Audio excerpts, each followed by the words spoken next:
Mrs. Gandhi, how tense is the situation on your frontiers with Pakistan? It's very serious indeed. The two armies are confronting each other. And of course, shelling has been going on for quite some time, even before I left. Do you really think it's possible that Pakistan would attack India with their present internal situations? Well, when there is the sort of chaos which they obviously have, they may take desperate action and feel that an external enemy might unite some of the people there. What about you? Is there a situation in which you might attack Pakistan? Well, I hope not. India has always tried to be on the side of peace and negotiations and so on. But of course we can't endanger our security in any way. Do you frankly expect to see war with Pakistan soon? It does look to many people as if it's inevitable. I don't think one can really give an answer to a question of this kind. Because as I said, we are trying everything possible to prevent it. Why have you not felt able to agree, as the Pakistani president has, and he suggested it, that you should withdraw some troops from your frontiers? Pakistan, as I moved its troops forward a considerable time before we did. Now, while they were there on our border, nobody raised any question that this would be, it endangers peace, it endangers our country. Now, when we felt compelled to, in the interest of our defense, the whole world seems to have woken up. Now, it seems a very unrealistic situation to me. And as far as going back is concerned, our positions are much further back. I mean, we don't have a second line that is that could serve us should Pakistan decide to attack after all.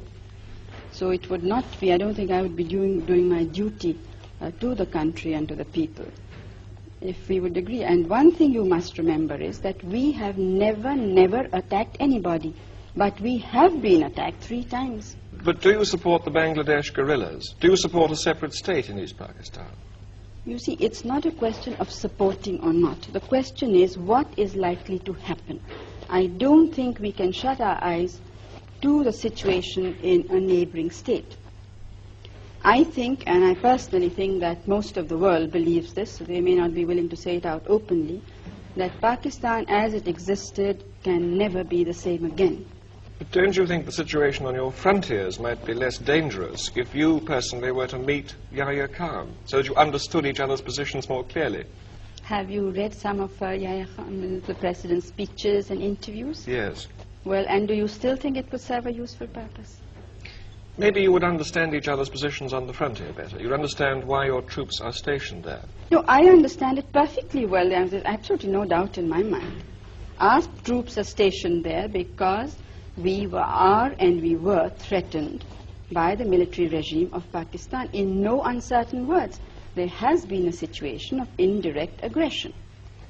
And I don't think that you could point out to me any other head of government who in the present circumstances would have been so restrained, when the entire country is not restrained. I mean, it is great difficulty that we are holding the situation. And then what we get outside is to equate us with a government which has killed more than 1 million people, which has created conditions of barbarity which I don't think the world has very seldom seen. Perhaps against the Jews in Hitler's time, but I don't think in any other time of history has this sort of thing been witnessed. Do you see yourself somehow being drawn into this, being involved in this in some way that you might have to intervene in East Pakistan? Out of humanity, almost. Well, East Bengal is the affair of the leaders of East Bengal. Now, it's up to them what should happen there. Final question. The refugees are still coming over and you have this enormous problem in India. How much longer can you sustain this? Oh, we can't sustain it now longer. It's now for some months it really has been something that's, water going higher and higher. What are you going to do about it? Something will have to be done. Well, one thing I must say that I'm absolutely determined that all the refugees of all religions must go back. We are not going to absorb them in our population. Would you, if necessary, put them back by force? Well, I'm not jumping bridges before I come to them, but I'm only sure of this, that they have to go back.